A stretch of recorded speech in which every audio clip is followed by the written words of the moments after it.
Hello students, welcome to शिक्षा निकेतन। आज हम लोग chapter 5 ideas that have help mankind का क्वेश्चंस बनाएंगे। चलिए देखते हैं। फर्स्ट क्वेश्चन है B1, read the following sentences and write T for true and F for false statements. First है आइडियाज़ हेल्प मैनकाइंड, यानी अच्छे विचार यानी कि आइडियाज़ और नई सोच इंसान की तरक्की और जीवन सुधार में सहायक होते हैं। तो यस, ट्रू। नेक्स्ट है survival was never a problem for Homo sapiens, यानी होमोसेपियंस के लिए जीवित रहना कभी समस्या थी ही नहीं। तो नहीं, बिल्कुल ही समस्या थी, बहुत ही स्ट्रगल करके होमोसेपियंस यहाँ तक पहुँचे हैं। ये क्या हो जाएगा? फॉल्स। नेक्स्ट है long infancy was a biological advantage to mankind, यानी कि लॉन्ग इन्फेंसी यानी कि बचपन यानी लंबा बचपन मानव जाति के लिए यानी मानव जीवन के लिए एक लाभ था, यानी कि जैविक लाभ था। तो बिल्कुल यस, तो ट्रू।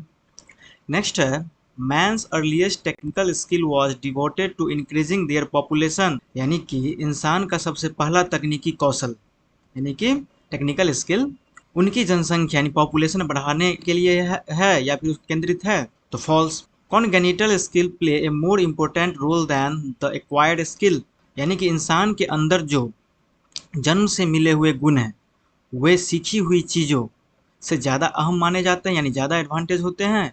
तो ट्रू, सही बात है। Unlike birds human beings can फोर्सी A catastrophe, यानी कि इंसान अपने विवेक और दूरदृष्टि से आने वाली मुसीबतों का अंदाजा लगा सकते हैं, जबकि पक्षी ऐसा नहीं कर सकते हैं। बिल्कुल ट्रू, सही बात है। Fourth out can avoid physical danger, यानी कि इंसान पहले से सोचकर तैयारी करे तो वह कई खतरों से बच सकता है। क्या सही है? तो बिल्कुल सही बात है, यानी इंसान को पहले से पता चल जाए कि क्या होने वाला है, यानी इमेजिन करे तो पहले से खतरे से बचने का उपाय कर सकता है। तो बिल्कुल सही बात है, true.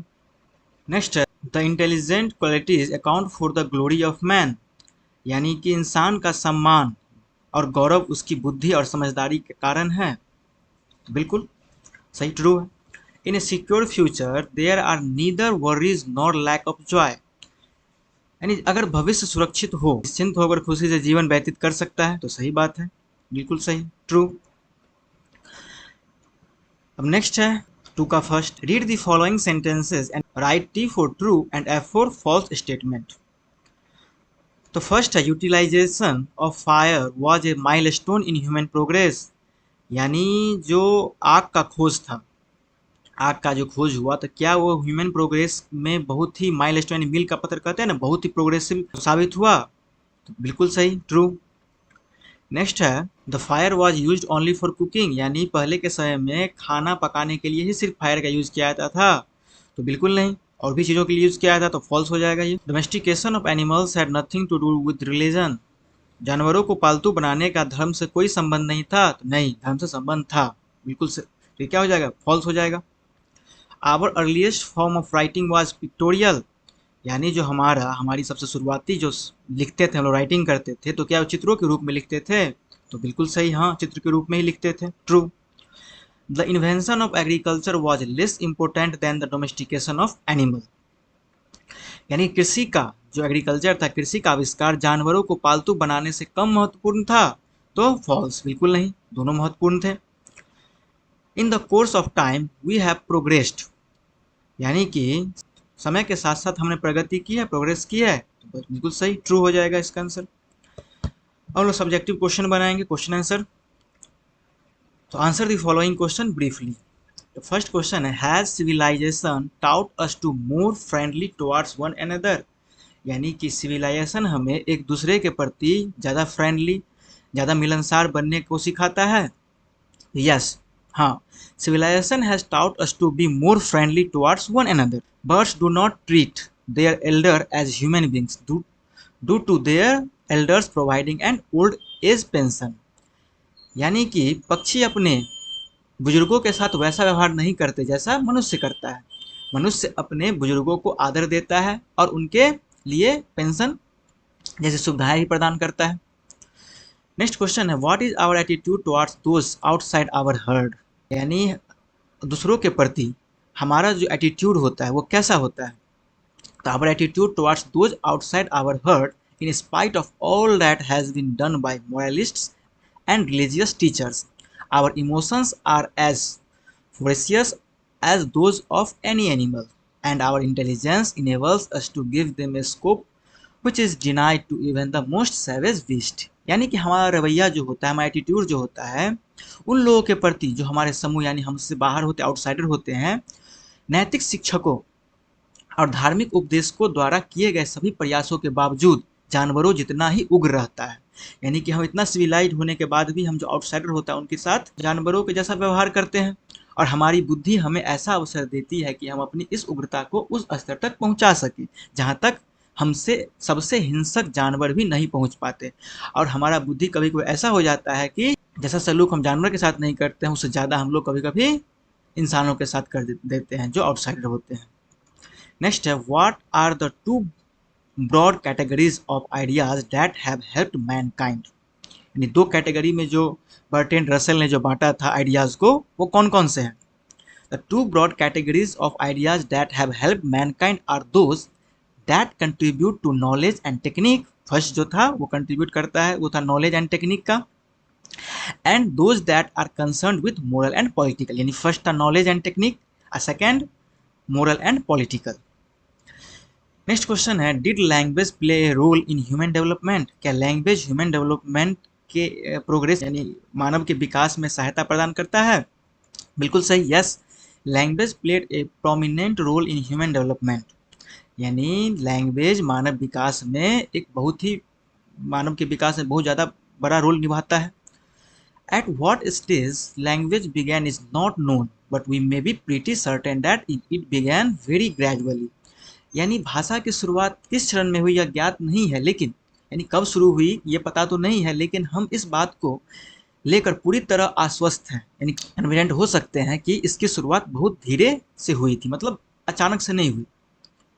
Without it, it would have been very difficult to hand on from generation to generation the inventions and discoveries that were gradually made. यानी इसके बिना, यानी इस भाषा के बिना धीरे धीरे हुए आविष्कारों और खोजों को पीढ़ी दर पीढ़ी आगे बढ़ाना, यानी जनरेशन टू जनरेशन आगे बढ़ाना बहुत मुश्किल होता अगर भाषा यानी कि लैंग्वेज की खोज नहीं हुई होती। नेक्स्ट क्वेश्चन है, how many languages do you know apart from your mother tongue, has it helped you in any way. यानी कि आप लोग कितने लैंग्वेज जानते हैं मदर टंग के साथ? Has it helped you in any way, क्या आपको ये हेल्प करता है? अपनी मदर टंग के अलावा कोई और भी लैंग्वेज जो जानते हैं, क्या वो आपको कभी हेल्प कर पाता है? I know some other language apart from my mother tongue such as English, Sanskrit, Urdu etc. यानी मैं अपनी मातृभाषा के अलावा कुछ और भाषाएं भी जानता हूँ, जैसे अंग्रेजी, संस्कृत, उर्दू इत्यादि। सब अपने अपने हिसाब से लिख सकते हैं जो लैंग्वेज जिनको आता है। हाँ, इससे yes, it has helped me in many ways, such as to contact another person who does not know our mother tongue. Then we use English to express our feelings. यानी कि इससे मुझे कई तरह की मदद मिली है, जैसे किसी ऐसे व्यक्ति से संपर्क करना, बातें करना जो हमारी मातृभाषा को नहीं जानता। तब हम क्या करते हैं, अपनी बातों को उस तक पहुंचाते हैं, उनकी बातों को समझते हैं, है ना। अक्सर हम लोग अंग्रेजी का यूज़ करते हैं, यानी इंग्लिश का यूज़ करते हैं। इंग्लिश पूरी दुनिया में, यानी कि English is widely spoken all over the world, यानी कि इंग्लिश जो है पूरी दुनिया में बोली जाती है, लगभग हर जगह बोली जाती है। तो सब्जेक्टिव क्वेश्चंस हम लोगों ने देख लिया। अब आते हैं हम लोग ऑब्जेक्टिव पे। फर्स्ट क्वेश्चन है, who is the author of the essay ideas that have help mankind. यानी जो चैप्टर है, जो एस्से है ideas that have help mankind, उसका राइटर कौन है? तो Mahatma Gandhi, Bertrand Russell, doctor Zakir Hussain या मार्टिन लूथर किंग जूनियर। तो बर्ट्रैंड रसेल। नेक्स्ट है, Bertrand Russell was awarded the Nobel prize in literature in which year. यानी बर्ट्रैंड रसेल को नोबेल प्राइज लिटरेचर में किस ईयर मिला था, कौन से ईयर मिला था? 1950। नेक्स्ट है, according to Russell what was the most important and difficult step for the survival of early mankind. यानी अर्ली मैनकाइंड जब स्टार्ट हुआ था सिविलाइजेशन का, तो उस टाइम में क्या डिफिकल्टी होती थी अकॉर्डिंग टू रसेल के अनुसार? The art of writing, the invention of printing, the utilization of fire, the domestication of animal. The utilization of fire. Next है, the domestication of animal made life more, यानी कि जो animals को हम लोग पालते थे, डोमेस्टिकेट करते थे, वो हमारे लाइफ को क्या किया? डेंजरस, खतरा से डेंजरस बनाया, डिफिकल्ट हो गया, प्लीजेंट एंड सिक्योर हो गया, यार कॉम्प्लिकेटेड हो गया। तो प्लीजेंट आसान हो गया और सिक्योर हो गया था। Next, which invention does Russell consider more important than the domestication of animal? यानी जानवरों के डोमेस्टिकेशन ऑफ एनिमल से ज़्यादा रसेल ने किसको कंसिडर किया है? लैंग्वेज को, राइटिंग को, एग्रीकल्चर को या द विल को? एग्रीकल्चर को। नेक्स्ट है, Bertrand Russell was a philosopher, historian and a, यानी बर्ट्रैंड रसेल फिलोसफर थे, हिस्टोरियन थे और क्या थे वो? साइंटिस्ट थे, जियोलॉजिस्ट थे, डॉक्टर थे या मैथमेटिशियन थे? यानी मैथमेटिशियन थे। नेक्स्ट है, what skill even before recorded history was crucial for human development? तो लैंग्वेज, फायर मेकिंग तो लैंग्वेज, फार्मिंग या हंटिंग तो लैंग्वेज। नेक्स्ट है, according to essay what was the last great prehistoric invention? Essay के अनुसार जो last pre historic invention है वो क्या था? The discovery of fire, the taming of animal, the art of writing या प्रैक्टिस ऑफ एग्रीकल्चर? तो last जो था वो द आर्ट ऑफ राइटिंग था। नेक्स्ट है, in early times Homo sapiens were very, यानी पुराने समय में, प्राचीन काल में होमोसेपियंस क्या था? वेरी रेयर थे, सिविलाइज थे, कॉमन या पावरफुल? तो कॉमन थे नहीं, पावरफुल भी नहीं थे, सिविलाइज तो बिल्कुल नहीं थे, तो rare. Next, what two broad categories of ideas have help mankind according to Russell? यानी कि दो कौन से कैटेगरी थे आइडियाज के रसेल के अनुसार जो हेल्प किया मैनकाइंड के लिए? Scientific and religious, artistic and philosophical, economic and social या फिर knowledge and technique, moral and politics? तो देखे थे हम लोग, फर्स्ट था knowledge and technique and second moral and politics. ये हो जाएगा answer, correct answer. Next, the taming of what kind of animals was a significant milestone of humanity? तो wild animals, mythical creature, domestic animals या sea creature? Domestic animals, यानी domestic animal जो हम लोगों ने पालना शुरू किया तभी क्या हुआ? ये माइलस्टोन हुआ, यानी मील का पत्थर साबित हुआ, यानी ह्यूमन लाइफ के लिए। तो डोमेस्टिक एनिमल्स। नेक्स्ट है, survival for primitive man was often in problem of, primitive man के लिए सर्वाइवल, सर्वाइवल में सबसे ज़्यादा जो प्रॉब्लम था वो क्या था? Finding entertainment, dealing with bedroom, securing food या बिल्डिंग लार्ज सिटीज़? यानी खाना, यानी खाना को सिक्योर करना, खाना मिलना बहुत ही मुश्किल था उस टाइम में, तो सिक्योरिंग फूड राइट आंसर हो जाएगा। नेक्स्ट क्वेश्चन है, the development that help Mankind deal with hunger on a large scale was? यानी जो हंगर था, भूखमरी था, उससे बचाने के लिए ह्यूमन को, यानी मैनकाइंड को लार्ज स्केल में क्या हेल्प किया? प्रिंटिंग प्रेस, इंडस्ट्रियलाइजेशन, नेविगेशन या कल्टीवेशन? तो कल्टीवेशन राइट आंसर हो जाएगा इसका, कल्टीवेशन। नेक्स्ट क्वेश्चन है, Russell argues that one of the major benefits of cultivation is, यानी कल्टीवेशन का सबसे जो ज़्यादा बेनिफिट था वो क्या था? More leisure time, constant warfare, less happiness और सिक्योरिटी? यानी सिक्योरिटी, यानी खाना का सिक्योरिटी, क्योंकि हम लोग के पास फूड नहीं था, खाना नहीं था, तो इसका राइट आंसर हो जाएगा सिक्योरिटी। नेक्स्ट है, Bertrand Russell belong to which country?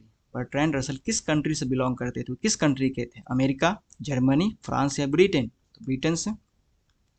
Next, the idea that are more concern with moral and politics help mankind with, यानी कौन सा आइडिया था? Wisdom and cooperation, technical skill, individual wealth या फिर controlling nature? तो इसका हो जाएगा wisdom and corporation, right answer हो जाएगा wisdom and cooperation. Next question है, unlike animals human suffer from forethought which can lead to, यानी कि हमें पहले से, यानी ह्यूमन जो पहले से इमेजिन करता है कोई चीज़ को, वो हमारे लिए किस चीज़ को बढ़ा दिया है? एंग्जाइटी एंड वरी, यानी कि चिंता को बढ़ा दिया है, कि हमें पहले से पता जाता है क्या होने वाला है, तो वो हमारे लिए की चिंता की विषय हो गई है, तो एंग्जाइटी एंड वरी क्या हो जाएगा? राइट आंसर हो जाएगा। नेक्स्ट है, which of the following has significantly reduced infant mortality rates? यानी कौन, यानी इसमें से कौन सा ऐसा चीज़ है, यानी चारों में से कौन सा ऑप्शन ऐसा है जो जो इन्फेंट, यानी बच्चों की जो जन्म दर है, जन्म दर यानी कि जो पहले बच्चे क्या हो, जन्म लेते ही मर जाते थे बहुत सारे, तो मॉर्टेलिटी रेट को जो बढ़ाया वो क्या है? सुपरस्टिशंस, एंशियंट रिचुअल्स, एस्ट्रोलॉजी या एप्लीकेशंस ऑफ साइंस? यानी साइंस की वजह से ही, तो क्या होगा? एप्लीकेशन ऑफ साइंस, ये होगा राइट आंसर। नेक्स्ट क्वेश्चन है, Russell states that bird die of hunger in large numbers during the, यानी जो पक्षियां हैं, बर्ड्स हैं, वो किस सीजन में सबसे ज़्यादा भूखमरी के कारण मर जाते हैं? समर, मानसून, विंटर या स्प्रिंग? तो विंटर, यानी जाड़े के मौसम में। राइट आंसर हो जाएगा। नेक्स्ट है the idea of the brotherhood of man is an example of which type of idea. किस टाइप का आइडिया ब्रदरहुड को डिनोट करता है? तो technical idea, scientific idea, ancient idea या फिर मोरल एंड पॉलिटिकल आइडिया। तो मोरल एंड पॉलिटिकल आइडिया ये राइट आंसर हो जाएगा। तो हम लोगों ने इस चैप्टर के सारे questions, subjective and objective questions को सॉल्व किया है, देखा है, जो एग्जाम में आ सकते हैं। तो इस वीडियो में इतना ही। अगले वीडियो में हम लोग चैप्टर 6 को देखेंगे, यानी चैप्टर 6 को लेकर आएंगे, उस चैप्टर को एक्सप्लेन करेंगे। See you in the next video. Thank you.